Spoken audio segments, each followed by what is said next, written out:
You have found yourself on another episode of Locked On Bulls. On today's episode, we're going to talk about Brian Windhorst once again commenting on the Zach LaVine trade news. We're also going to talk about the Bulls closing out games, and it's officially been 2 years since Lonzo Ball initially went down with his injury. We're going to talk about all that and more right after this. You are Locked On Bulls, your daily podcast on the Chicago Bulls, part of the Locked On Podcast Network, your team every day.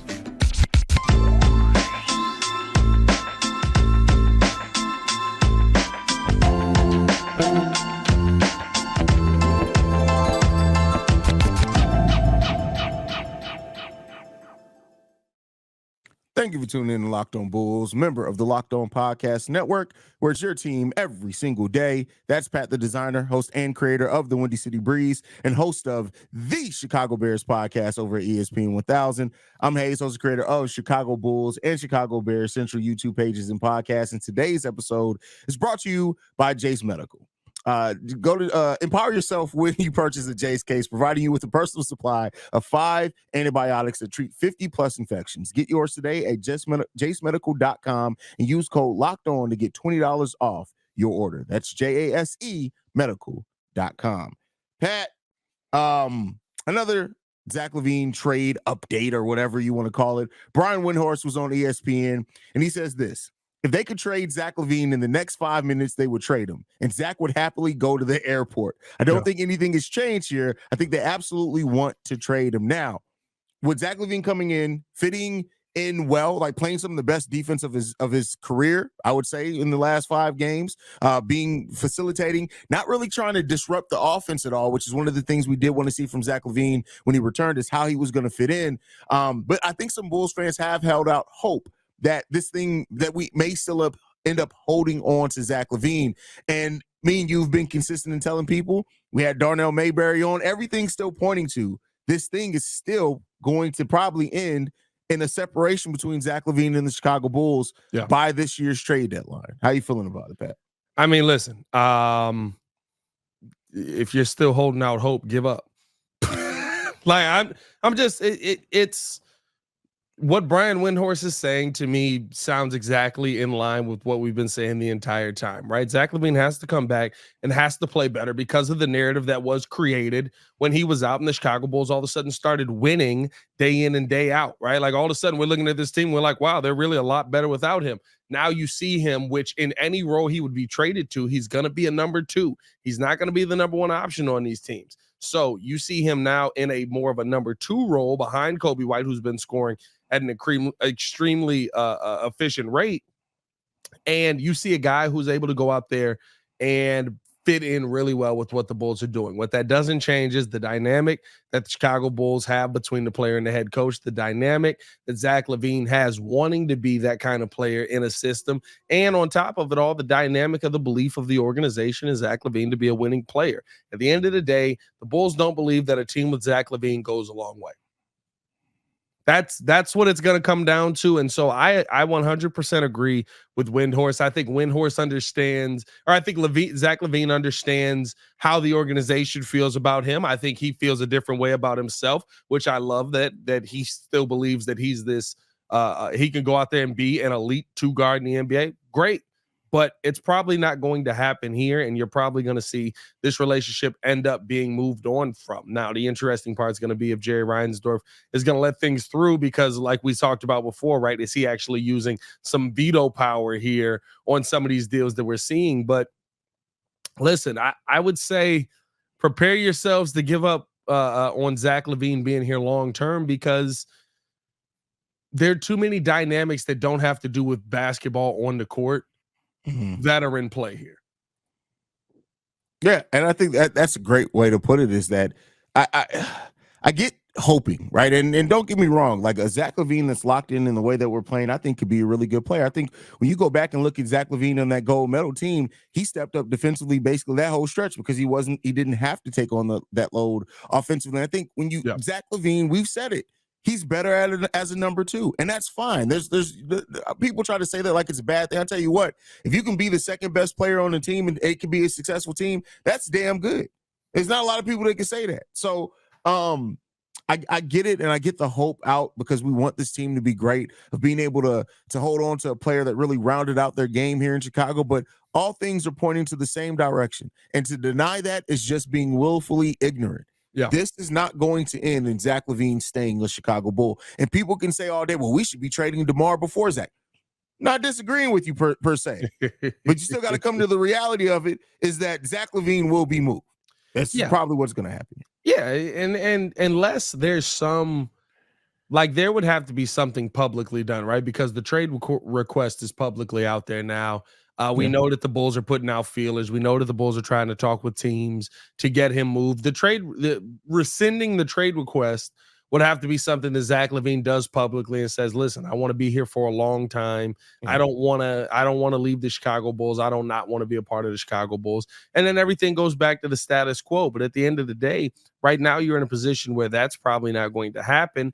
And the play on the court, you've kind of seen, listen, I get it. There's still moments where we're winning, but if you're not seeing the things that creeped up that caused us issues early on, starting to creep back into this, but surely, I don't know what you're watching with Chicago Bulls basketball, right? There's so many things about this team where there's just too many moments where we get the Zach LaVine turn, DeMar DeRozan turn, Zach LaVine turn, DeMar DeRozan turn. Now, Kobe White's getting a little bit more of a turn in on the mix, but like, for the most part, right, we're starting to see this team kind of revert back to what it was, even in winning efforts. So I'm a little bit concerned about, when the timeline is going to be on this. We continue to tick closer. I mean, tomorrow's the deadline that everybody talked about, right? That January 15th deadline, today is the deadline that everybody talks about, that January 15th deadline where there are all the players basically are available. All the players become available. Everybody's available. Now you can go trade with the Lakers and get young pieces in. Now you can trade with Sacramento and get younger pieces in, guys who just signed and different things like that. So now this is your opportunity to kind of really, I think today's going to be the day where you can take a real poll on what the interest in Zach LaVine is. Taking polls, huh? I mean, you can take a real poll on what the interest in Zach LaVine is. No, all jokes aside, I mean, here's the thing. Once everything is available, and we've said this, it's still, don't be surprised if it doesn't push up until the deadline. Because I think what's going to happen, per like what I'm hearing and what I'm seeing, is that if Zach LaVine is moved, he's going to be a consolation prize for a team that misses out on DeJounte, misses out on Pascal, and has already basically gathered their assets that they could use for a trade. And then they're going to try to make that move for Zach LaVine. It just comes down to, is it something that the Bulls front office is going to accept? And is old man Jerry going to accept it as well? Since now we're hearing that he's one of the proponents against some of the offers that have been made for Zach LaVine so far. I keep saying Miami, dog. I keep saying, don't be surprised if Zach ends up in Miami. I get what you're coming at. I don't necessarily disagree with you. I just look at it from their standpoint. It's like, okay, I guess you're replacing Tyler Hero with Zach LaVine at that point next to Jimmy. And the thing I worry about in that case is, never mind, because it's Eric Spoelstra. I was about to say, he's still the best offensive player on your team, but it doesn't matter with Coach Spo. He's gonna make it work. Yeah. He's gonna get down there with Spo. Spo gonna be like, no, we just want you to stand here and shoot the ball. He gonna be like, for real? They were like, yeah. They just what was Billy Donovan having you do? He said I had to like run up and down and go around people and like jump off a bridge real quick and climb. Spo's gonna literally look at him and say, what Pat Bev said? That's what I need you to do. Yeah, facts, bro. Like I would not be surprised if we see Zach LaVine in Miami because, listen, it's like you said, he's better Tyler Hero. Yeah. And you're probably going to get Tyler Hero back here in Chicago. You'll probably end up getting, I don't know, they got so many like $450,000 contracts down there. I don't know what amount of players you can get, and you're going to get them trash picks. Yeah. That's where it's at this point. It's like you said, Pascal right now is a bigger, which is weird to me. I'm not gonna lie. When I look at Zach and Pascal, it's like y'all both kind of like the same underwhelming kind of player. Well, I think for Pascal makes more sense for teams that need size, though. Like I think that's the thing that separates it. Like and Pascal, I would say, as far as having the reputation, we know that Zach has the ability, but has more of a reputation of being an active defender than what Zach LaVine has been. Still not a good defender. I said active. Notice I chose my words very Yeah. Poignantly there. Like I didn't say a good defender, a more active defender. Pascal's just a weird. And now all of a sudden, right, the Bulls may be in on Pascal Siakam, which that came out of nowhere, where it's like, hey, he might be a dark horse player because for the same reason, though, right? Because literally it's just like, I don't really know if this dude's good or not. Like I think he's good, but he's not like, oh my God, we gotta have Pascal Siakam. I mean, yeah, he's a good basketball player, but it's like you got to question how much will he raise that ceiling for. He's not a number one, that's for sure. Yeah, that's for sure. Next up, we're going to be talking about the Chicago Bulls and their inability to close out games strong. But before we get into that, I want to talk to you guys about one of our sponsors, and that is Jase Medical. I know we come here to sports to escape from some of the crazy realities of real life, but can we talk just for a minute about preparing for real life? According to the FDA, pharmacies are running out of antibiotics like amoxicillin right in the middle of the worst flu season in over a decade. This is scary. I can't imagine a more helpless feeling than if my son or any of my kids got sick while a supply chain issue kept them from getting life-saving medication they needed. Thankfully, we'll be okay because of Jase Medical. The Jase case is a pack of 5 different antibiotics to treat a long list of bacterial illnesses, including UTIs, respiratory infections, skin infections, and others. This stuff can really help any of us. Visit jasemedical.com and complete your physician encounter. It will be reviewed by a board-certified physician, and your medications will be dispensed by a licensed pharmacy at a fraction of the regular cost. It's never been more important to be prepared than today. Go to jasemedical.com and use offer code LOCKEDON to get $20 off your order. All right, Pat. The Chicago Bulls, man. Now, while the Bulls have been winning a lot more games, and that is the most important thing, right? Is getting the wins regardless of how you get the wins. Personally, Pat, I'm tired of seeing the Bulls have these double-digit leads, and then it comes down to the wire. We went to overtime against the Charlotte Hornets. I'm not mad against going into overtime against the Houston Rockets. They're the second-best defense in the league. They have a great coach on the side of that. But when you look at how the Bulls have not been able to just close these games strongly and have opportunities to play some of the young guys in garbage time, things like that. We haven't had that many big wins in the sense that we just blow a team out the water. And even that, like, the blowout is maybe a bit of a stretch. We don't close games and have double-digit leads very often at the end of those games. How do you feel about the Bulls' inability to close out games strong? Since when? For at least the last 4 years. No, I'm just saying, when did this pop back up? I mean, because when Zach was out, we were actually doing a pretty good job at winning some games. We were, but we and still holding were on to wins going into the fourth quarter. Like, hey, I can actually talk about not us almost blowing this game. No, I feel like a lot of those games still the Bulls were gave up leads in those games, bro. I think that it was more of a competitive game. It wasn't I'll tell you the one thing that cut down dramatically and that I've seen every game since Zach has come back, the scoring droughts. Yeah, well, the scoring that's drought, always been a thing, though. It's always been a thing. But while Zach was out, there weren't these moments where it was because you knew who to run things through. That's fair. You knew where you were sending the basketball to. That's the problem in the second half of these games. We're getting too much his turn, my turn, your turn, my turn, his turn, my turn, your turn.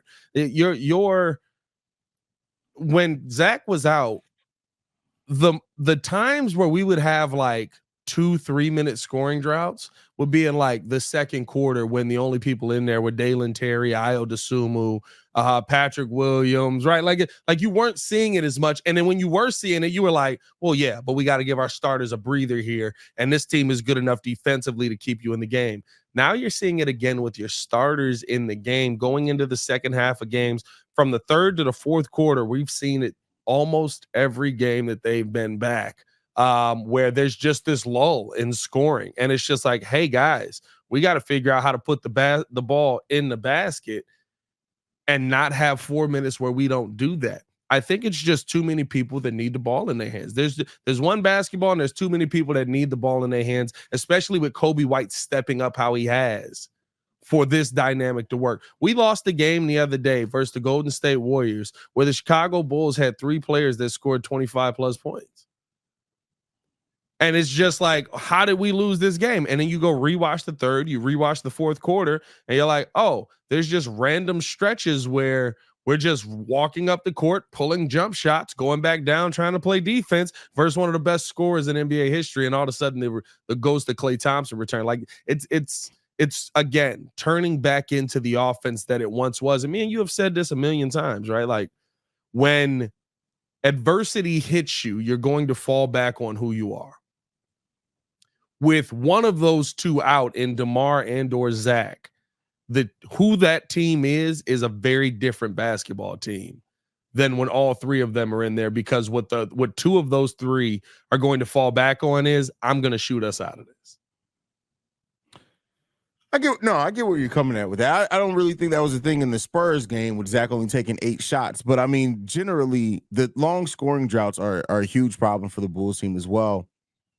And we have lost some of that since, like, when we were talking about, it was Kobe White, of course, getting 25, 27 points, but then Pat, Io, Caruso, all like double digits somewhere, right? And even though in that game against the Spurs, I think we had 7 players in double digits, like it's still, it wasn't the same. And I think that's where it is. Like, you can't just look at the stat sheet and say things like, and I'm saying you because I know you don't. I'm just saying generally, like, oh well, this such and such got this many points. It's how you get them, right? Yeah. And when the ball starts sticking again, that's where you start running into that issue, because that fluidity that we had, where you never know who the offense was going to come from. Because hell, we had games where Pat went off in quarters for like 6 to 8 points in the quarters. Like, who expected that?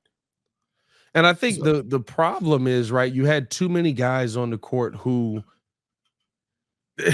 first off, the return of Javon Carter. I know Haize had to be losing his mind. First of all, you can't return off one game. He got to do it for at least 3. We've established the return of Javon Carter. But it was one of those things where how much Javon Carter looks like Big Kev. Hey, bro. I'm just saying, like, hey, listen, Big Kev is bigger than Javon Carter. That's all you need to know about how small Javon Carter is. And not just a little bit. We're talking, he got about a half a foot on Javon Carter. Yeah, good job. That was going to get sketchy there with you. Yeah. But no, I look at things like that, right, where you see guys who their numbers look good, who they're scoring, but then you look at the defensive end and you go, oh, okay, you were kind of bad out there, right? And those are the guys that kind of got us out of that game in that second half. And I just think it went back to people who didn't know what their roles were. And with trying to work Zach LaVine back into the lineup, you're trying to figure out what your role is again, because now Zach has this massive role on the team. Not only is he a scorer, but he's proven to be a really good defender for the Bulls coming up in these last few games where he's been starting, right? The back-to-back versus Charlotte and the Warriors game, the Spurs game. And so now we're relying so much on him again because he's back on the floor. We have to work our game around his, which is fine. But I just think there's too many people to try and work around when now you have, when before you had, we're just going with the hot hand because that's the only thing that we can do. Mm-hmm. Right? Like if Patrick Williams is hot tonight, keep giving the ball to P. Will. He's knocking down the Trey ball. Keep kicking the ball to, and listen, Billy Donovan's still going to have his moments where like we just look at him at the end of the game and go, why didn't you keep giving him the basketball? But since the duo of DeMar DeRozan and Zach LaVine have been reunited in the starting lineup, we have had almost every game where we go, so why isn't Kobe White shooting the ball in the second half?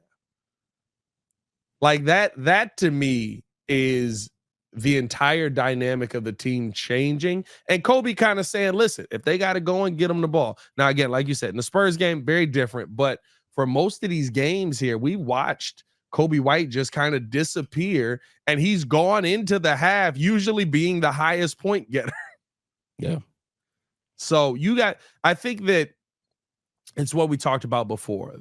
You almost have to trade guys away for Billy Donovan to be forced into being a better coach. It sounds dumb to say, but like it doesn't, but it makes sense because we saw it, right? We saw it when Zach went down, like forcing Billy Donovan to get more creative as far as like working more wrinkles in for different players because you don't have the gravity of players that can get you 20 easily and things like that. It definitely forces Billy's hand to be a little bit more creative. We talked about before, this was over a year ago, insulating the roster against Billy Donovan. We did that through injury, not through purpose. It's funny. It's sad, bro, because it feels like the theme of Chicago, because when Luke Getsy decided to just have one running back run the football more, it's literally because Deontay Foreman couldn't go. That's very accurate as well. like when the Bears were forced to throw the football downfield, it's literally just because Cole Kmet was out and DJ Moore was our only option. That's hilarious. It's sad, but it's a Chicago thing, man. Sometimes they get pigeonholed into being better. That's crazy. That's crazy that you got to word it that way. That's wild. Oh man! Before we get into this final topic, man, we got to talk where we're talking about Lonzo Ball's injury yet again. Lonzo, we remember those 35 games? Those were fun. Those were fun games. But first, we got to tell you guys about FanDuel. The NFL regular season is wrapping up. The playoffs are here, and so there's still time to get in on the action with FanDuel, America's #1 sports book. Right now, new customers can get a $150 bonus bet guaranteed when you place a $5 bet. That's $150 in bonus bets, win or lose. The app is easy to use, and there's so many different ways to bet, like same game parlays. You can find new bets in the Explorer tab. You can make parlays in the Parlay Hub, the best way to find popular parlays and more. So visit FanDuel.com/locked on and make your first bet a layup. FanDuel, official partner of the NFL.